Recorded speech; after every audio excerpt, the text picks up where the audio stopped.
Hi, you guys. Welcome back. My name is Carrie Penny. I am the Happy Crafty Homemaker, and today we're going to be discussing the Authentic Yarn Bee hand-dyed yarn from Hobby Lobby. The fingering weight yarn is 100 grams, 420 yards. The chunky weight is 100 grams, 110 yards. I use 2 of the chunky, 1 of the fingering. The colorway for the chunky is Fun in the Sun. For fingering weight, it is dark denim. They're $14.99 each. Both are 100% superwash merino yarn. As we all know, Hobby Lobby, you can either get everything 30% off, 40% off. So technically, you're looking at maybe $8 a hank, a little over $8 a hank per ball of yarn. So first off, I do kind of want to touch on one quick drama note, and at the end of the video we'll discuss some of the other things that I want to say in order to slow the roll on some trolls who might or might not see this video and decide to jump in.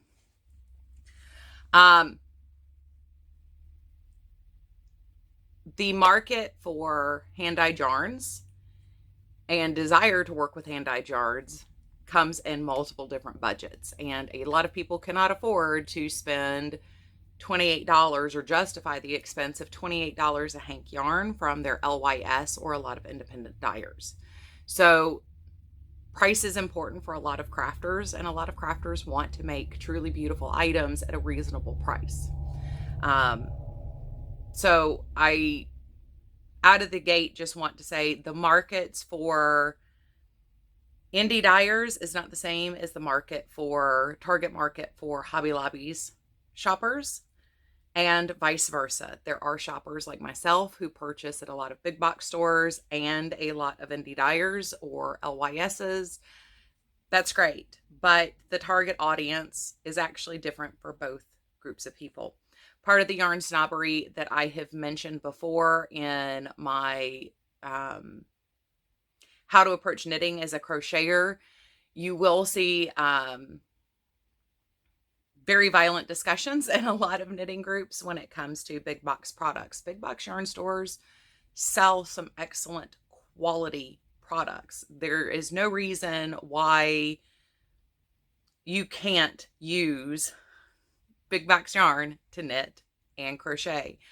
Crocheters do tend, by and large, in my experience over the last 31 years, tend to be much more flexible than the knitting community as a whole. I'm not quite sure wholly why that is. I know part of it is a lot of knitters do make heirloom items that are meant to be preserved and saved for many years, whereas a lot of crocheters tend to make items that are meant to be used every single day, worn hard, used hard, thrown in the washer and dryer. The two crafts do have overlap, but the communities do tend to make different types of things. So as you're taking your first steps into a higher quality yarn environment, I think products like this, as they come out on the market periodically, are fantastic. Most of the time, they're not the same quality as what you're going to get at Knit Picks or better stores, but they are good enough to get you in the door, get you started, make nice quality objects, nice quality items that you're going to keep and be able to use for an extended period of time. 5 minutes and I still haven't really discussed the yarn, but I did want to discuss that right out of the gate. We're looking at 2 separate markets. I will be comparing certain things about this yarn to indie dyed yarn, or once again, Knit Picks or higher, better than big box, but not quite indie. First off, I made a sock head beanie. Over the course of using this yarn, I notice with the just constant wear, you can see how soft and just supple and floppy, and it is very squishy. It's very soft. It's very nice. No itch, no scratch or anything. But as I worked it, it almost felt like there was sizing in the yarn. It wasn't stiff to work with it. I had zero issues, looping, bending, manipulating, or anything like that. I actually liked it while I was working with it, but I noticed as I made fabric, and this did take me a while, but as I scrunched it, put it in and out of my project bag, took it in and out to work with it, the fabric got even softer as I manipulated it.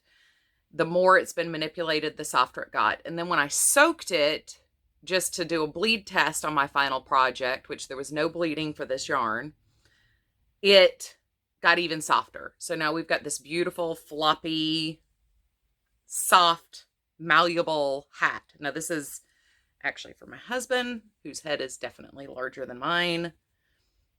But it's got just a little bit of slouch on me. It's warm, it's cozy, but it's one of the things I like about the fingering weight hats, and particularly the sock head beanie, or the Ross hat, either one, is it doesn't feel heavy on your head. It doesn't feel heavy over your ears. The ability to adjust the sizing to not feel restrictive. I do really like fingering weight hats. My two favorite patterns are for fingering weight, the sock head beanie or the Ross hat. I do prefer a longer rib section though, so I do extend the rib on the Ross hat to kind of mimic the sock head length. My favorite go-to worsted weight hat pattern is the Hill 60 hat, which once again has a very long fold over brim. I just prefer that style. That's a personal thing. But I do like the way fingering weight hats fit. I like the way they feel. I like the way they breathe. So I thought this would be perfect. My husband does need a new hat. So 2 birds, 1 stone. He gets a new winter hat and I get to test out a yarn for you guys. There are some defects attached to the yarn. This is not, it doesn't affect the quality of the yarn. I didn't have to cut. I didn't have to make any type of repairs to the hank or anything, but there are these, and I hopefully will have a picture here of the blue one. There are these fluffs that are attached to the side of the yarn. To me, what that says is this is not from a high quality mill. That this is from a middle of the road, maybe doesn't always work with wool mill. There was no issues with like short fibers. So I didn't have any issues with drafting or anything like that as I was working with it. The yarn doesn't just like fluff apart or anything like that. These defects are attached to the outside of the yarn. They're not in the yarn. They're not attached to the yarn. They're just like Velcroed to the yarn. So, like I said, they're not defects in the yarn. They're defects on the yarn. This is manufactured in Turkey. I don't know what fiber plant they're using or anything else, but I was happy. I mean, this was my first project with this yarn. I really enjoyed it. It is not very tightly spun and twisted. So I would not recommend this, as it is 100% merino. I would not recommend this for socks. I don't think this is a tight enough twist to be able to do 100% wool sock with. If you do want to make socks and purchase the yarn from Hobby Lobby, they do sell Peyton's Croy. They just started carrying a new line, and I can't remember which one it is, and they do have Premier Wool Free. I'm not a huge fan of 100% acrylic socks. I have used Wool Free to make a pair of socks, my biggest light socks. It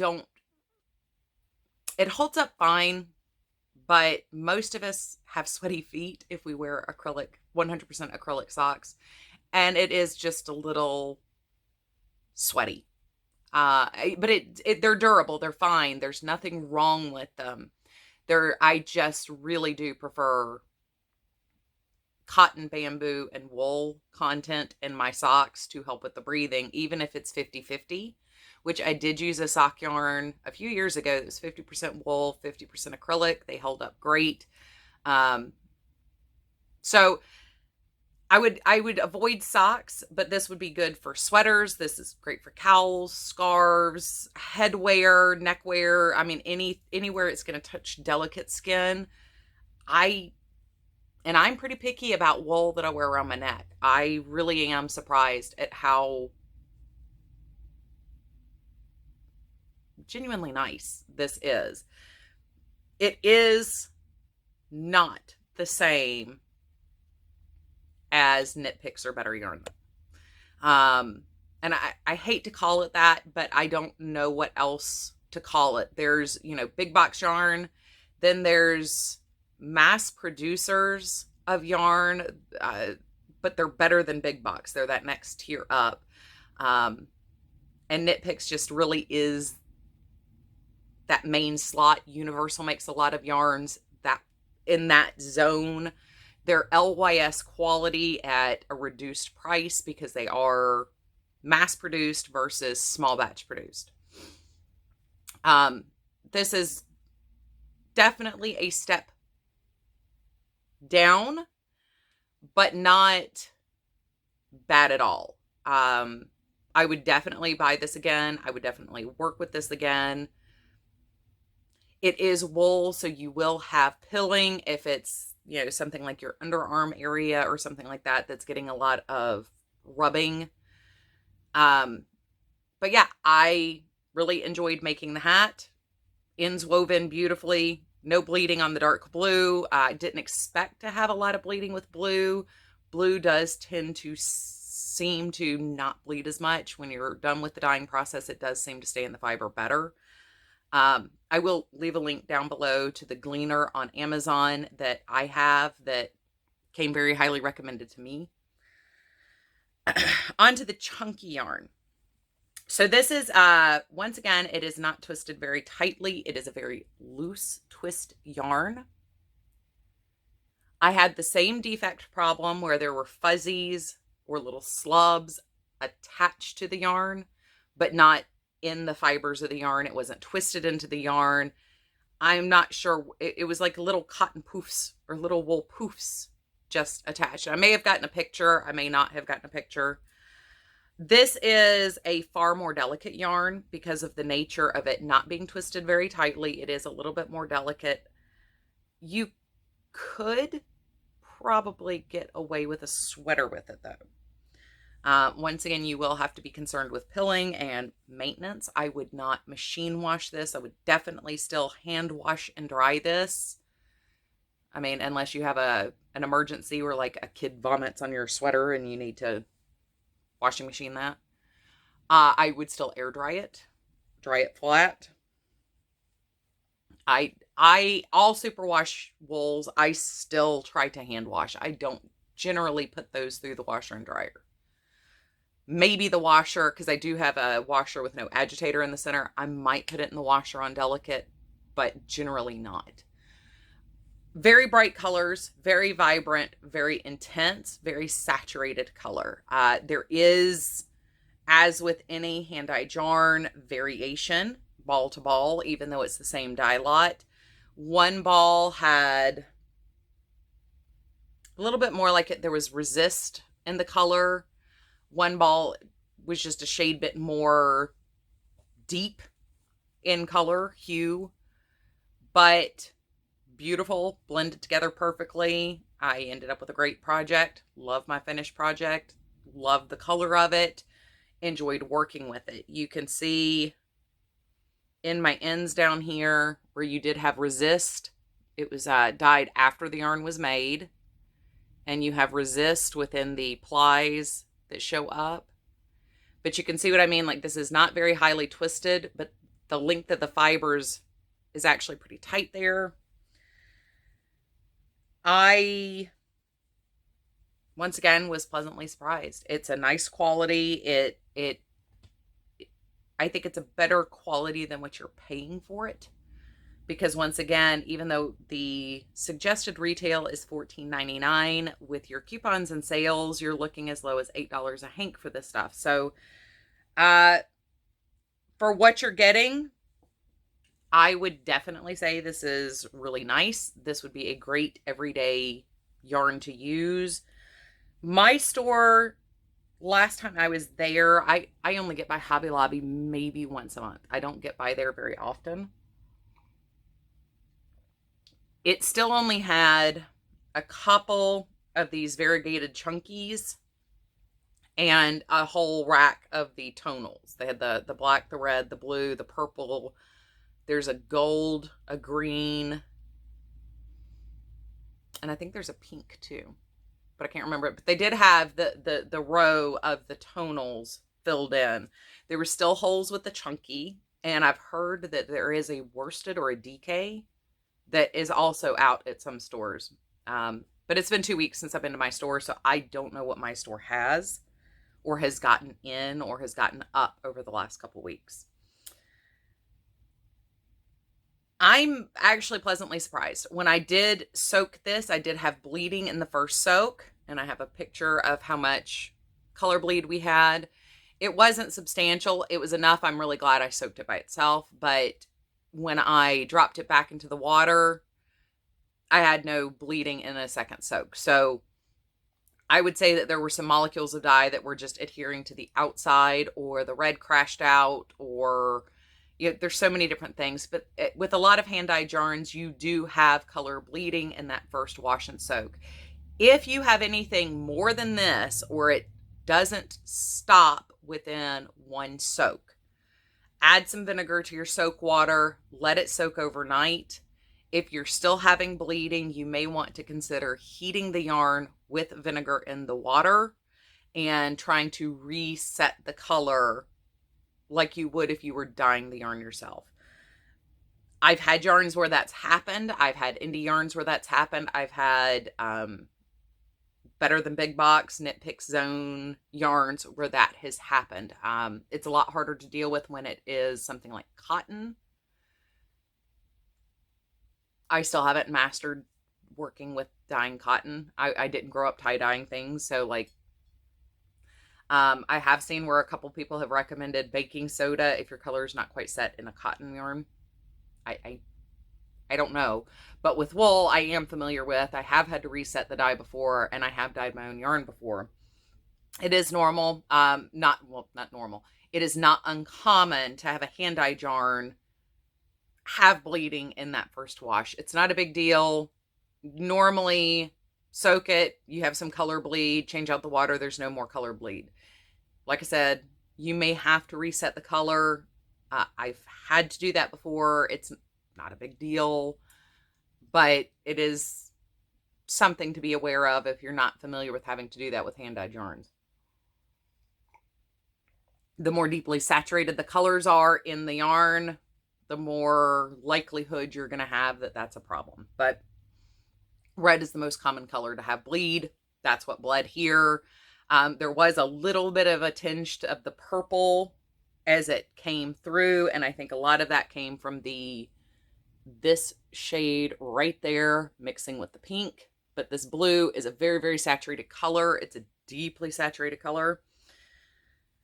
So I think that's why we got a purple shade after a while. But I didn't add any vinegar. No bleeding the second time around. I was happy. I really am surprised at how good these yarns are. I am surprised at how high quality the wool itself seems to be. It's, like I said, it's incredibly soft. It's very smooth, no itching. Working with it, I didn't get that like prickly, sweaty hand thing. A couple of you guys have said, you know what I'm talking about when I say I get sweaty hands working with certain things, certain times. You know if yarn's going to make you while working with it, if your hands get that prickly, sweaty feeling, if it's a wool fiber, an animal fiber, or yeah. Anyway, we're not going to go off on a Carrie's weird tangent, and a couple of you understand me. Um, yeah, for what you're paying for it, I would say it's a good buy. It's a really good buy. I enjoyed working with it. I like the colors. They have a really nice color selection based on what I have seen so far. Now, at the beginning of the video, I mentioned we're looking at two separate markets. Most of the people who are going to be going to Hobby Lobby and trying this are not already going to their LYSs. This is not apples for apples trading. There is a quality difference. It's not that this is a bad quality. It's really good quality for the price you are paying with all the sales and discounts and things like that. Especially when you say, okay, well, I'm paying like $8.50 for a hank of yarn. I mean, that's a really good price for what you're getting here. When you get into indie yarns, you have different fiber contents. One of my favorite dyers is Nanette Wakefield, and she frequently works with the Merino Cashmere blend, which is heavenly. I have quite a few of her yarns, and they're to die for. Also, Knit Picks and Higher. A lot of dyers do buy Knit Picks blank yarn to dye. The spin of the yarn is tighter, which makes the yarn a lot more durable, harder wearing, longer wearing. This is 100% merino. A lot of dyers do use something that has a little bit of nylon in it, or it is a coarser wool, like wool of the Andes. And that kind of helps with the durability and stability of your finished objects. There's nothing wrong with 100% merino wool. It's beautiful, it's luxurious, it's fantastic, but it is a little bit more delicate than some of the blended yarns are, or non-superwash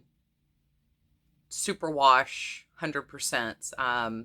I don't know why that is. I'm not a fiber expert. I don't understand micron counts and everything else. But in experience, having used the yarns in general, that's just how it is. I am a collector of fiber. I obviously love my big box yarns. I obviously love my hand-dyed yarns. I love my Knit Picks yarns. I love universal yarns. I love yarn in general. I buy a lot of yarn. With the exception of this year, I buy a lot of yarn. And even this year, when I'm not buying yarn for myself, I have been gifted some beautiful yarns and exchanged for some beautiful yarns. I had some things that somebody wanted, and they sent me a package, direct ship from Knit Picks. We just exchanged. I wanted some Knit Picks yarns. She wanted what I had that was discontinued. I got some new yarn this year. We did some tradesies, and it was great. But I buy all over the place, and I buy from all over the place. If I like it, I buy it. If I can think, I will use this in something, I will use this by itself for something, I will buy it. When it comes to my indie yarns, I do tend to be a little bit more selective about what I buy because they are expensive. I can go to Hobby Lobby and buy $8 hanks and be happy with them. There is something very luxurious, though, about an indie dyed yarn. Once again, the markets are different. They're geared towards different people. Their target markets are different than each other. There's nothing wrong with that. That is a fantastic thing. The last thing I want to really touch on is where I've seen a lot of anger. I've already had somebody lash out at me about this when they heard I was doing a review of this yarn. When you have an industry like ours where trends are key, I mean, right now, everybody and their brother has a pocket shawl. And people are picking their favorite pocket shawl patterns because everybody and their brother is making pocket shawls. Everybody and their brother has made a lovey. Everybody and their brother has a pattern for an asymmetrical shawl or a fade shawl. We are a fashion centric and trend centric industry, whether we're making for ourselves or making for business. It has been brought to my attention that there are some independent dyers that have been upset at Hobby Lobby's collection. Now, what I've seen in my store has not been the same yarns I'm seeing complained about.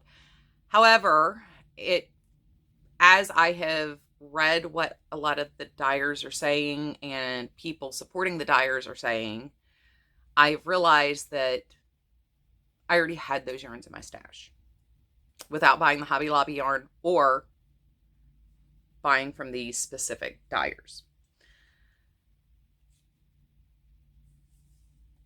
I would like to caution you against lashing out. I know it's hard.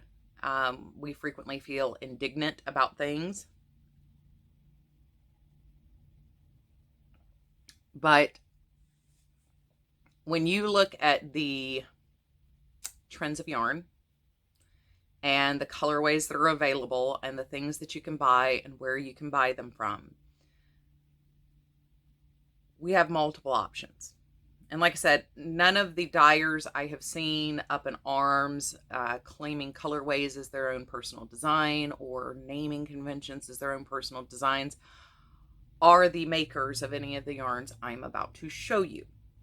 And I'm about to show you 13 yarns. I will also be discussing a couple others as we go. These are made from, I'm about to show you 9 yarns. We'll discuss a total of 13. I'm going to show you 9. They're made from 7 different dyers, Knit Picks or better. They were dyed in 4 different countries, purchased in 2 different countries, but are available in 3 different countries.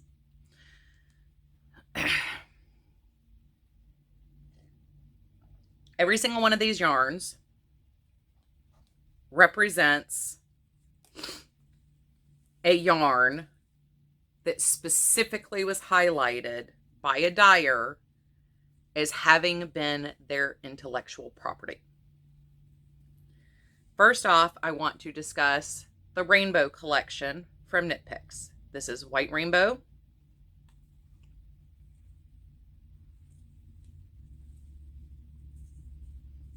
This is Black Rainbow.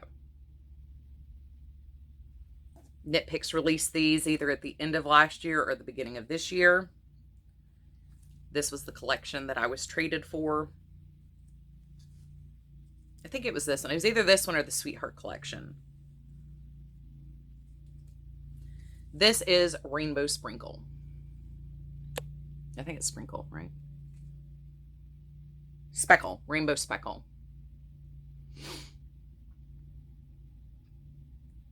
I also have one where the speckles are almost identical to this, but it is on a blue wash base. And that one, I believe, is from Lolo Did It. It's very similar to the Florian Fortescue colorway. I do also have the Florian Fortescue colorway. I have specifically seen these mentioned by 2 dyers as theft of intellectual property by Hobby Lobby for dyeing this style yarn. I can list off 4 different people I have seen dyeing this and selling this, aside from Knit Picks.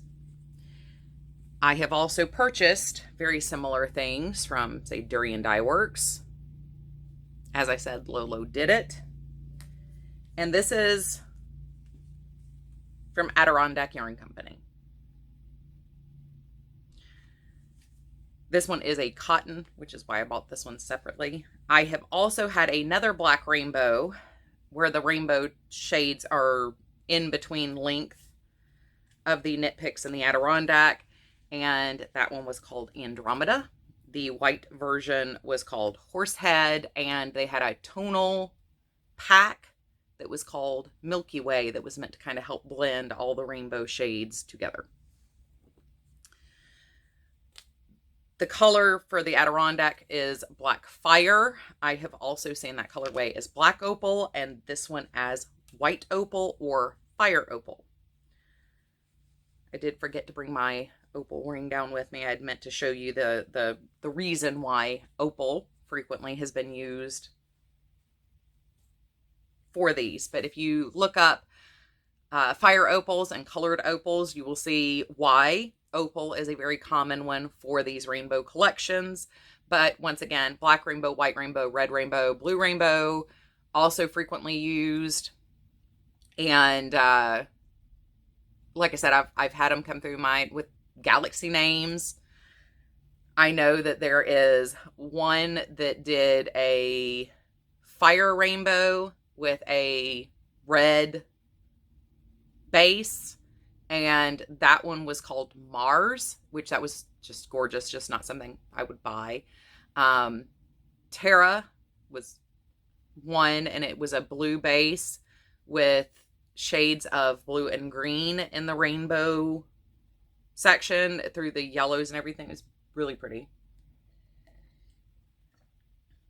Once again, that's not one that I have, but I have seen it. But I have seen that naming convention also used with galaxies, planets, gemstones, and just rainbow. This one is from Wonderland Yarns. It's the Mad Hatter base. And the colorway on this is Rainy Day Rainbow. And this is just another example of this style of dyeing. Frabjous Fibers is a small batch dyer out of Vermont. If you're looking for just beautiful, sumptuous, luscious yarns, I will tell you, now the quality on this is definitely different. The feel to this is definitely different than the Hobby Lobby yarn. This is $28 a hank. There is a large price difference. And once again, like I said in the beginning, your target market is a little bit different. This is 100% superwash merino. It's just a lot more expensive, but it is even softer. It's buttery. It's much tighter twisted. It's just that little bit more unctuous, a little bit more luxurious feeling. It's almost satiny as it runs through your fingers. It's got a completely different feel from the Hobby Lobby yarn. It's that just a step up thing. But once again, very similar. One of the yarns, as I mentioned, I have Florian Fortescue, and I have that other Lolo Did It color in there. Sorry, my legs are going to sleep sitting here. That are speckles with colors on either end. This is from Woolly Adventure. This is dyed in Ireland. It was purchased in Ireland by a small batch dyer. There are multiple speckles going through the yarn. The fuchsia and blue color palette. I also have one from a dyer that is local to Charlotte. Here, that almost identical kind of colors. There's a little bit more of a rainbow speckle to her yarn versus the dark speckles, but I've seen one dyer upset at Hobby Lobby because this is similar to theirs. This is called Feeling Funky, which is perfect. It's gorgeous. This is one, and when I saw this coming up in the conversation on Facebook as a, that's mine, I kind of laughed because this is a fairly recent addition to my stash. And at the same time I received this, I had just seen the old video Rebecca from Kimnitz did where she dyed this. This was actually sitting in my mailbox the next day after I had seen Rebecca's video on how to dye this colorway. But this is Christmas Sugar Cookies by Yarn by Kate. She is an independent designer on Etsy. We have green on one end, red on the other, and rainbow sprinkles in the middle. Once again, beautiful. This definitely feels like Knit Pick Stroll, probably, as the base for this. Satiny, runs through your fingers beautifully, feels great, beautiful color. I love the colorway on this. I could take 5 different versions of this from pastel to hyper saturated and be tickled pink by it. Let's see, 75/25 merino nylon, fingering, 415 yards, Christmas Sugar Cookie, Yarn by Kate. But this concept of dye sprinkles isn't new. It's not unique, even in the independent dyeing market. And in the same vein as that one, and this is the last one I'm going to hold up as a almost direct duplicate of what I have seen people saying are knockoffs of specific independent dyers, is this one. This is a 50-gram hank from Cloudborn, which was Blueprints yarn. Oh, actually matches. I actually bought it to make Gamecock socks with, or a Gamecock hat. But once again, having the gradient with the pop of color in the center. Apparently there's one of the Hobby Lobby yarns that's very similar to this one as well. And there was a dyer who was saying that's their intellectual property. Now, I am not a lawyer, so I am not going to get into the legalities of this. That's above my pay grade. But I just showed you 9 yarns that are identical matches at different price points. Everything ranging, I think the most expensive yarn here was the Wonderland, and that is $28, down to the Knit Picks, which is $16.99 for their sock lab yarns. All of these yarns made all over the world in different facilities, hand dyers, unique dyers, purchased from halfway around the world.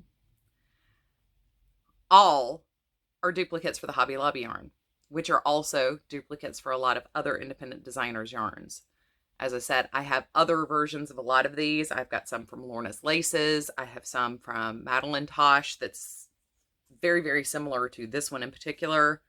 I have watched dyers that sell their yarn dyeing the colorways. Rebecca from Kim Knits actually did a whole week on rainbows during Pride Month and dyed this style colorway. I don't want to discount anybody's feelings. I really don't. People have a right to feel however they want to, whether it's justified or not. But I do want to caution you before you jump and raise Cain and lash out and say horrible things to people who are enjoying working with the Hobby Lobby yarn. I would like to caution you that this isn't the first time a big box yarn company has done a hand-dyed yarn collection. Currently, Lion Brand has hand-dyed or hand-painted yarns. Peyton's has done a hand-dyed collection. Universal has done a hand-dyed collection. Knit Picks makes an entire business out of bringing budget-friendly versions of indie-style yarns to the masses. This, to me, is no different. It is a different quality of yarn. I don't think that this is going to take business away. I mean, I'm still going to look at this and just have to have it when I see it from, you know, if I'm at my LYS or I'm at a fiber convention or I'm walking down the street at a street fair or street market and see hand-dyed yarn. I'm still going to buy what I like and I see it. And I think most people kind of feel the same way about it. This is a great intro foray into trying nicer yarns. And it's a nice budget-friendly way of getting those yarns. But to say that they hijacked any one individual, you would have to ascertain and determine who hijacked who and who hijacked who when. This was literally just me grabbing off my yarn wall behind you guys in about a minute. I just went in and grabbed. I have others, I have more that are almost identical and very similar to what I'm seeing as saying this was my intellectual property. So I hate to end on this long drawn out thing. If you really didn't give a crap about this section, I really hope you turned this off and didn't just listen to me talk about it.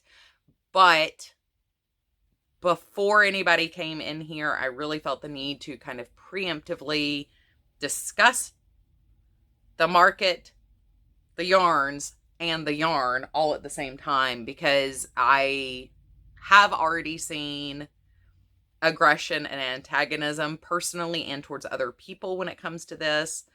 And I really want you as the consumer to be aware and make your own decisions based on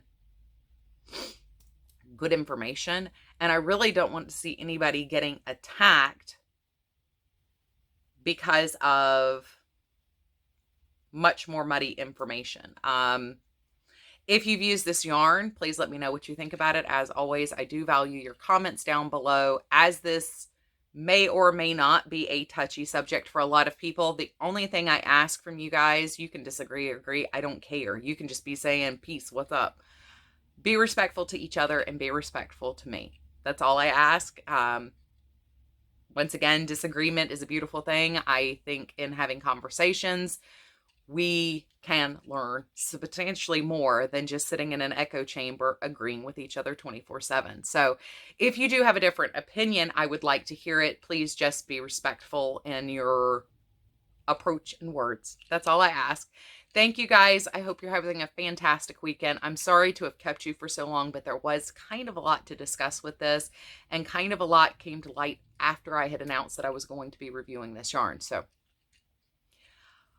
hopefully this will be the version that can go live and has all the information I really need to include. I will see you guys real soon. Love you guys.